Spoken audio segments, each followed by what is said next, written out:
Quando a gente fala transtorno de personalidade borderline, o que é a primeira coisa que vem à mente?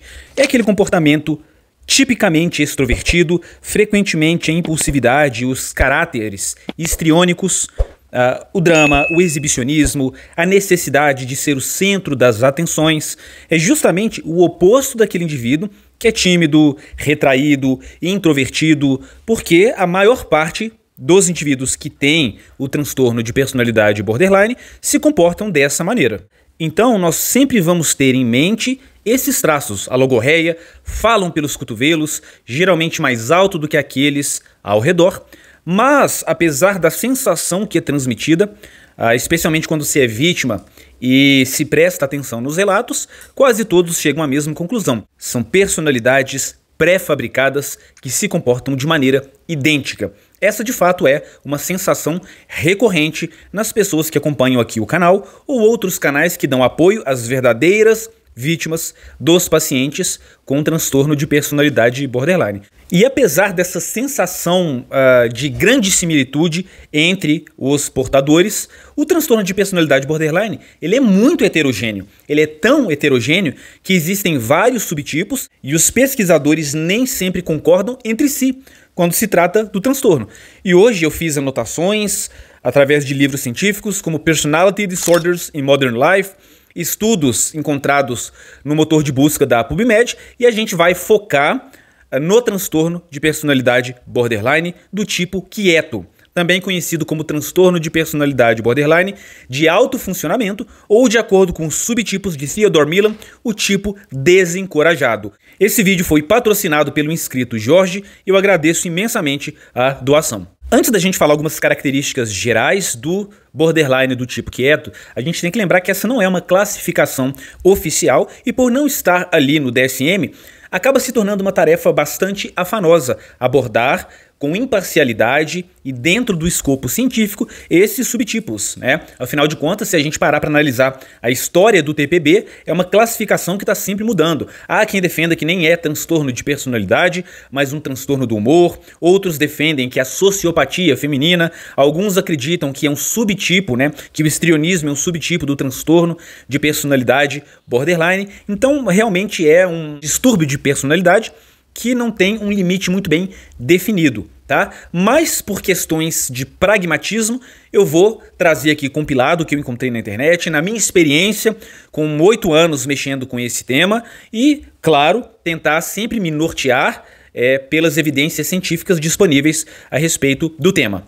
Vamos ler então rapidamente, de forma lacônica, os traços do transtorno de personalidade borderline do tipo quieto, e como vocês podem notar, são traços também presentes nas outras variantes do TPB, né? E a gente vai entender a distinção, não pelo que ele tem propriamente dito, mas muito mais às vezes do que pelo que ele carece. São traços de personalidade que o TPB do tipo quieto não vai ter. Afinal de contas, ele mistura também elementos do transtorno de personalidade dependente e do transtorno de personalidade evitativo, que são transtornos do cluster C. Muito diferente, né, daquele borderline com fortes traços narcisistas ou aquele borderline histriônico, que eu acredito que seja até um dos mais comuns.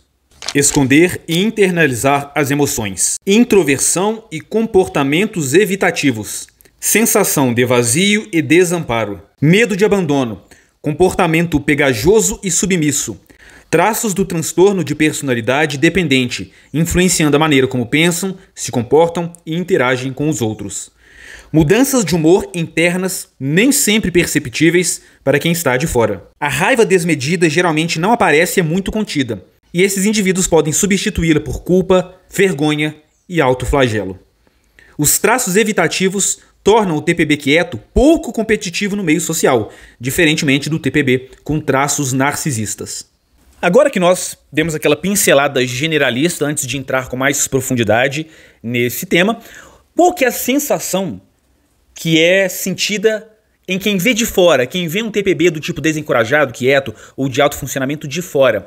Você tem a mesma sensação que você tem ao olhar, muitas vezes, para o evitativo, embora com uma carência mais evidente, né? Você vai acreditar que é um indivíduo muito introvertido, muito tímido, às vezes sociofóbico, inseguro, às vezes indeciso, né? Você vai ter essa sensação que a gente tem com muita frequência quando a gente vê o evitativo, que o evitativo é sempre aquele observador, né? Ele seria, no dia a dia, numa festa, por exemplo, o oposto completo de um histriônico, né? Quando a gente está falando, pelo menos, das interações interpessoais. Enquanto o histriônico ou borderline, daquele que gosta de chamar atenção, tá ali falando alto, bebendo, se expondo, o evitativo tá ali retraído na sua caverna escura, que é o lugar que ele considera mais seguro. Mas não nos adiantemos, cavalheiros e senhoritas, porque internamente o borderline do tipo quieto também vivencia o medo de abandono, a turbulência emocional. Nas relações mais íntimas, você vai notar uma disfunção, uma instabilidade nessas relações, e ele também está predisposto ao splitting, né? Que é a ver a pessoa como 8 ou 80. Muitas vezes o splitting sendo até mais autodirecionado, porque, como a gente já falou e vale reiterar, esse splitting, esse 8 ou 80, essa idealização, os extremos, né, de idealização e desvalorização, acontecem com amigos, no trabalho, com o terapeuta, na visão que o paciente tem de si mesmo e não se restringe de maneira nenhuma apenas ao relacionamento conjugal. Embora esse medo de abandono, essa insegurança, essa baixa autoestima vista em praticamente todos os pacientes o predisponham o TPB do tipo quieto à infidelidade, ele é, pelo menos na literatura, considerado mais leal do que outros subtipos, né? Especialmente os subtipos que vão ter o envolvimento de narcisismo, que é caracteristicamente um transtorno em que a capacidade de empatia está embotada. Se houver traços de transtorno de personalidade antissocial, evidentemente as coisas ficam ainda piores. E o histriônico, como no próprio livro que eu estou usando como base, Personality Disorders in Modern Life. No resumo lá desse livro, ele tem um resumo bem completo, e no final de cada capítulo você encontra um resumo. E lá diz, né, que o histriônico tende a ser infiel em todas as suas relações interpessoais. Então, a gente pode pelo menos especular, tá, que esse traço de lealdade, isso não é regra, né, o ser humano é muito diverso, mas essa maior propensão a ser leal do que outros subtipos do TPB venham do transtorno de personalidade dependente. Qual que é uma das várias distinções do dependente e do histriônico, por exemplo, ou de alguns subtipos do borderline? Esse tipo de paciente, o clássico, né, não esse que a gente está falando aqui, eles costumam ter um fã-clube. O histriônico, o narcisista, sempre aquele fã-clube que vai oferecer o suprimento narcísico e sempre um plano B, né, seja pela necessidade de atenção propriamente dita, seja pelo medo de abandono e a necessidade de ter um backup ali, né, um plano B, manter alguém ali na geladeira, até porque esses indivíduos regulam a autoestima, muitas vezes com base enquanto eles são desejados, né? Precisam de uma pessoa para dar identidade para eles.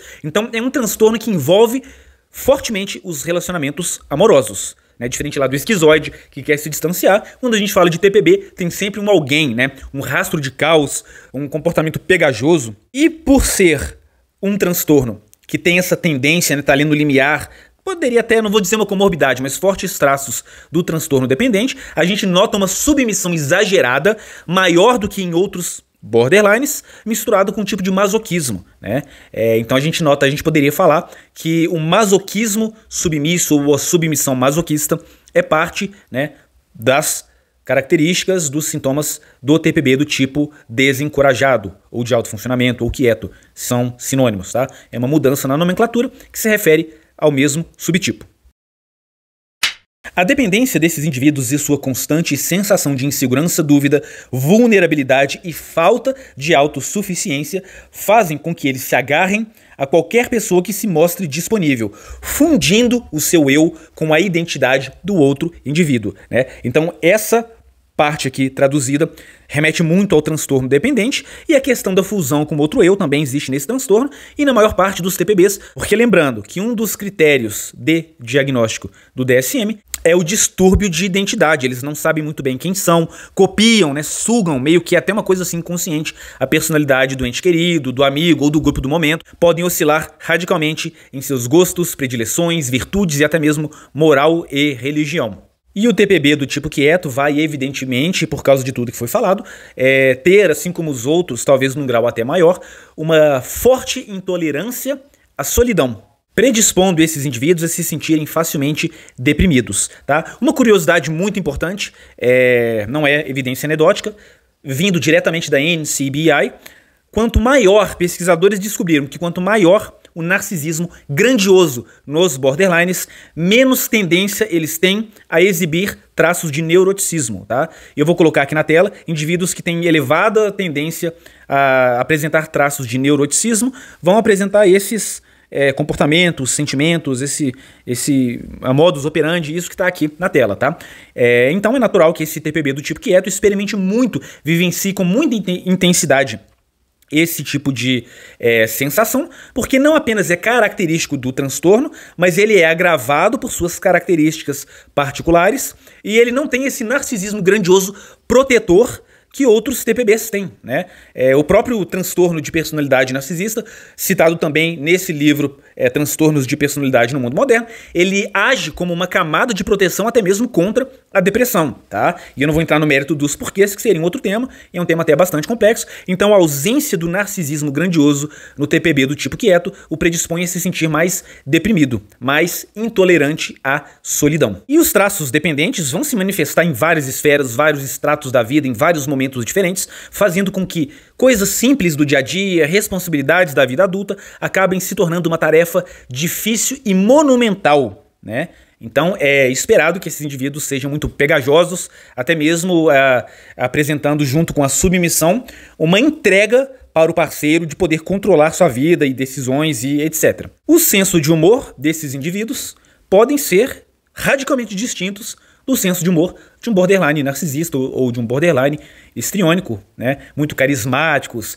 muito capazes de criar aquela harmonia instantânea, embora vampiros emocionais, em um encontro casual, numa festa, num bar, são pessoas até muito agradáveis de se conviver, né? Porque aquela tensão que existe quando você está conhecendo alguém, uns sentem mais tensões, outras pessoas sentem menos tensões nesse primeiro encontro, o borderline consegue te deixar muito à vontade, né? Então os tímidos são alvos fáceis e até muitas vezes prediletos desses indivíduos, porque são fáceis de controlar. Mas o TPB do tipo quieto pode carecer desse gingado social, desse senso de humor diferenciado, justamente por ter fortes traços do transtorno de personalidade evitativo. Tem tendências ao autoflagelo e a, aquela palavrinha que não pode ser dita aqui no YouTube, e frequentemente vão experimentar, às vezes em maior grau, sentimentos de culpa, vergonha e ódio autodirecionado, tá? É muito importante a gente citar um tópico aqui, que vai linkar com o que eu vou falar mais adiante. Quando a gente pensa em border, quase todo mundo vai pensar em borderline do tipo explosivo, aquele que exterioriza as emoções, desconta no outro, e do tipo implosivo, né? A gente costuma fazer essas subdivisões, mas ela é um pouco rasa, porque existem várias outras subdivisões, algumas se sobrepõem, outras não, e a gente vai falar delas mais adiante. Então vamos tirar da mente essa ideia de que um border é explosivo e o outro é implosivo, ainda que seja um conteúdo mais avançado do que simplesmente generalizar todos os pacientes, ele ainda assim é só a ponta do iceberg, né? Porque é um transtorno muito complexo e, como eu disse e reitero, muito heterogêneo. Agora, uma parte realmente científica, são traduções do artigo, tá? Eu vou ler então, porque não faz sentido a gente memorizar coisas que são para consulta. Sempre que você tiver dúvidas, você pode reassistir ao vídeo e ir montando o seu próprio quebra-cabeça. Então, trouxe aqui alguns pesquisadores e os subtipos encontrados por eles, com base em metodologias diversas. Lineher classifica os borderlines entre dois subtipos, com base em suas relações interpessoais, né? Ou seja, é a relação que o indivíduo tem com o outro, e não a relação intrapessoal que ele tem consigo mesmo. Entre duas pessoas. E mais do que apenas explosivo e implosivo, a gente tem outra divisão muito interessante, que eu acho que sempre deve ser levado em conta, que é essa divisão proposta por esse autor, que é o tipo autônomo e o tipo dependente. Tá? Porque muitas vezes, embora a gente tenda a associar o tipo dependente com o tipo quieto, que também é implosivo e internaliza, você pode ver tipos extremamente dependentes e que não exibem os traços evitativos. Eles podem ser extrovertidos, tá? Extrovertidos, podem ser explosivos, que externalizam e ainda assim não terem nenhum grau de autonomia. Ao passo que você pode encontrar um borderline que não é tão extrovertido, mas ele tem um grau de autonomia muito maior do que outros tipos de borderline. Então, embora seja um assunto vasto, O que eu dou de sugestão para vocês, sempre que pensar em explosivo e implosivo, que externaliza e que internaliza, pensar também no grau de autonomia, se é um indivíduo mais autônomo ou se é um indivíduo extremamente dependente, tá? Dessa forma a gente não simplifica tanto um assunto que é tão complexo. Sauser distingue 5 subtipos de TPB com base em suas características, novamente, interpessoais. Ele diz que existem os tipos vingativos, submissos moderados, os não assertivos, os exploráveis e os socialmente evitativos. Existem também os 4 subtipos de Theodore Millon, que a gente já fez shorts aqui no canal. Eu vou deixar os links na descrição, mas antes de clicar lá, termina de assistir ao vídeo para você poder montar o seu quebra-cabeça. Esse tipo de vídeo é sempre bom assistir com papel e uma caneta na mão, para você anotar tudo que está sendo dito e, muito provavelmente, você que tem interesse nesse vídeo, ou conviveu ou ainda convive com alguém assim, e visualizando, né? Eu gosto sempre do papel e caneta, escrevendo os traços e visualizando ali no papel. Tendo a vivência, você vai conseguir montar o quebra-cabeça para descobrir, né, qual tipo de personalidade é a pessoa que você está convivendo, para encaixar na sua vida e te tornar mais apto a tomar decisões prudentes, racionais, sem leviandade, para poder, né, ou sair dessa relação definitivamente, ou se está preso ali por causa de filhos ou algo assim, conseguir manejar tudo de forma a minimizar os danos. Então, papel e caneta ajuda demais, tá bem? Zittel, Conklin, Bradley e Weston identificam 3 subtipos: o implosivo desregulado, o explosivo desregulado e o histriônico impulsivo. E eu acho essa definição muito interessante, porque nem sempre um borderline extrovertido e explosivo, tá, que tem problema para regular suas emoções, ele vai ser necessariamente alguém exibicionista, ultra sexualizado e com necessidade de ser o centro das atenções, igual ao tipo histriônico. Você consegue perceber que, embora dentro de uma relação amorosa todos pareçam iguais, os borderlines são bem diferentes uns dos outros? E os traços também vão sofrer alteração conforme a idade. Os mesmos pesquisadores, ao avaliarem uma amostra de pessoas com TPB na adolescência, chegaram a subtipos diferentes. São eles: o retraído e internalizante, que se encaixa muito bem no tipo de TPB quieto, o internalizante com perturbação severa, o ansioso externalizante, aquele indivíduo que é ansioso e é explosivo, ele exterioriza boa parte dos sentimentos, ou a maior parte deles, né? Então é um indivíduo que não vai dar a impressão de retraído, de tímido, de pessoa que não se expressa, igual ao TPB desencorajado. E um outro ator chamado Letzenberger, por sua vez, descreve outros 3 subtipos. O primeiro deles é caracterizado por baixos níveis de paranoia, lembrando que a paranoia tende a aumentar quando esses indivíduos estão sob intenso estresse, então eles podem ter psicose transitória, ideação paranoide, né, que vão aumentar conforme situações que eles estão vivendo no seu cotidiano. Mas alguns borderlines são paranoides, mais paranoides naturalmente no seu cotidiano, como um jeito mais fixo de ser, enquanto outros são menos, tá? Então, repetindo, o primeiro caracterizado por baixos níveis de paranoia, baixos níveis de agressividade e baixos níveis de comportamento antissocial. O segundo tipo de TPB é aquele tipo de borderline com características paranoides, tá bem? E o terceiro tipo, que é um tipo bem perigoso, é aquele com alta agressividade e alta tendência a demonstrar comportamentos de psicopatia. Muitos estão aqui tentando encontrar uma resposta clara para um assunto que não é matemático, 2 mais 2 são 4, e não é preto no branco. Então eu fico devendo a resposta precisa para vocês, tá? O que eu posso dar de conselho para aqueles que estão precisando é não se apegar tanto no rótulo, porque uma tendência que eu até considero uma forma de racionalização do cérebro humano, para poder perpetuar esses relacionamentos que têm caráter viciante, é o indivíduo dar sempre o benefício da dúvida e querer se apegar a coisas concretas para colocar um ponto final em um relacionamento que no fundo ele sabe que é tóxico. Muitas pessoas já foram inscritos aqui do canal, tá? Com quem eu conversei ao longo desses anos, foram traídos, não tinham certeza se o filho era deles, alguns já tinham sofrido denúncia falsa e ainda estavam nesse tipo de relacionamento. E a desculpa das pessoas era, não, eu quero ter certeza que tipo de transtorno ela tem, como se fosse um passo crucial para poder terminar, né? Além de ser difícil você ter essa certeza, mesmo com o auxílio de um profissional, e a prova disso eu li aqui vários pesquisadores que não concordam inteiramente entre si, quem que vai te dar essa certeza, né? Sendo que muitas vezes esses portadores nem são pacientes, que quando a gente vai falar que é paciente, é a relação do médico com o portador. Muitos nem assumem que tem um transtorno. Então o cérebro fica criando razões e inventando desculpas aparentemente racionais para o indivíduo se manter numa relação que ele sabe que ele não deveria, mas ele está com dificuldade em assumir aquilo que está mais ou menos óbvio para quem vê de fora, que ele está viciado em uma relação destrutiva, tá? O primeiro passo é você assumir-se viciado para depois você poder trabalhar nas maneiras de se abster desse tipo de problema. Então você tem que reconhecer o problema pelo que ele é de verdade e só então você vai conseguir encontrar luz no fim do túnel. E para finalizar o vídeo eu quero comentar aqui uma vivência pessoal.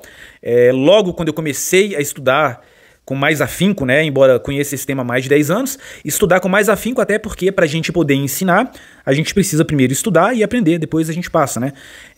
No início do canal, quando o canal era só sobre esses temas, eu passava horas do dia estudando, traduzindo, lendo depoimentos pessoais, artigos científicos, e considero que meu faro estava até mais apurado do que ele está hoje em dia, porque a excelência é feita de hábitos. A pessoa que lê muito a respeito de algo, a pessoa que estuda muito a respeito de algo, vai estar mais sintonizado com aquilo, né? Até me lembro do ditado, a boca fala do que o coração está cheio, que ele está dentro do indivíduo, ele está em contato com aquilo, e ele está estudando e tendo... O que eu gosto desse tipo de assunto, do transtorno, é que é uma coisa que não é só teórica. Você estuda e você já identifica aquilo, né? Ainda que eu não estou falando de diagnóstico oficial, sair rotulando, uma coisa para você se proteger.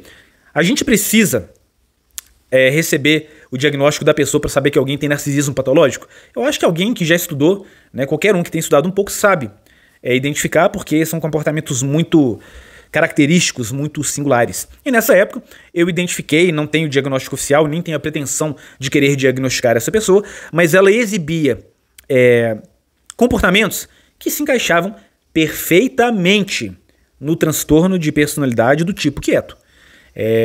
Eu namorei uma pessoa que era melhor amiga dessa menina, conversei após um término muito turbulento com o ex-namorado dela, e conhecia também da rua, né? Então eu tinha aquela visão de fora, social, mais superficial, e relatos de primeira mão de pessoas que a conheciam na intimidade. Então realmente quem vê de fora parece uma pessoa muito tímida, muito quieta, né? Às vezes até inofensiva. É a visão que passava pra gente. Embora você percebia algumas coisas estranhas nos relacionamentos nas noites, dos bares, né? Por exemplo, trazer conteúdo sexual para assuntos que, de uma forma muito impertinente e inapropriada. Embora ela fosse uma pessoa muito tímida, muito quieta, tá? Até parecendo ter dificuldade em interagir com outras pessoas, você notava essa característica muito comum no histriônico e no borderline, que é trazer assuntos de cunho sexual para conversas do cotidiano. E depois, né, soube que ela tinha várias crises existenciais, que é muito comum desse transtorno, oscilações de humor que ela internalizava e conseguia esconder, né, que o TPB do tipo quieto não exterioriza muito, e o medo de abandono enorme, gigantesco, a ponto desse conhecido chegar um dia mais tarde do que o usual em casa, porque teve uma entrevista de emprego, coisa que era verdade ele poderia provar, e ela já estava se sentindo abandonada, né? Então realmente existem graus severos de TPB que a pessoa se sente abandonada, como o próprio Paul Whelan falou, né? Quando você vai atender o celular e sai da sala para poder falar com privacidade, ela já entende aquilo ali como uma rejeição. Embora nem todos sejam assim tão graves, eles veem abandono e rejeição, menosprezo onde não tem. E quando que o TPB do tipo quieto começa a exibir muitos dos traços borderline? Quando ele sente, e essa sensação nem sempre está alinhada com os fatos, que a lealdade, a submissão, né, de colocar todos os ovos numa cesta só, dele doar a vida dele para você, não está sendo correspondida. Ele se sente traído e abandonado. Aí você pode começar a ver uma face dessa pessoa, né, que é mais ou menos a mesma coisa que acontece com os outros. Ele se sente rejeitado e abandonado, e aí a máscara cai, né? Ainda que seja um abandono imaginário.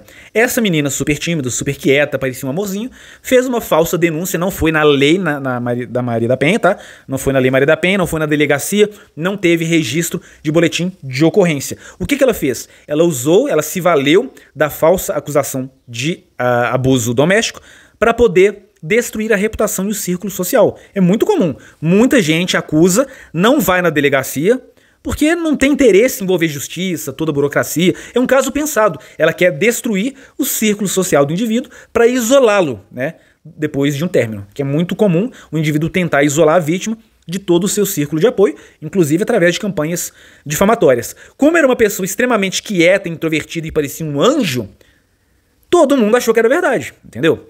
Nesse ponto, só nesse ponto em específico, eu considero o TPB do tipo quieto pior do que os outros borderlines. Porque quando você conhece um border, lá pro final do espectro, bem grave, com traços histriônicos fortes, com dificuldade de manter amizade, que troca de grupo todo o tempo, fala coisas absurdas, não tem nenhum filtro ao falar. Quando bebe, a sedução se intensifica, o exibicionismo se intensifica, a mentira patológica é perceptível para quem está de fora.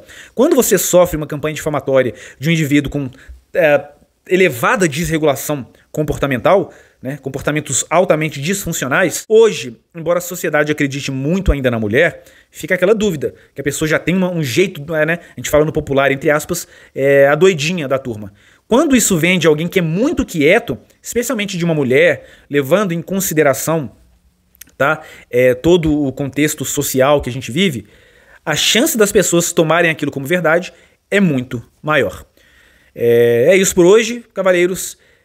Caso tenham dúvidas, reassistam ao vídeo, anotem as características e confiram aqui embaixo também os outros 4 subtipos do transtorno de personalidade borderline de acordo com Theodore Millon. Valeu!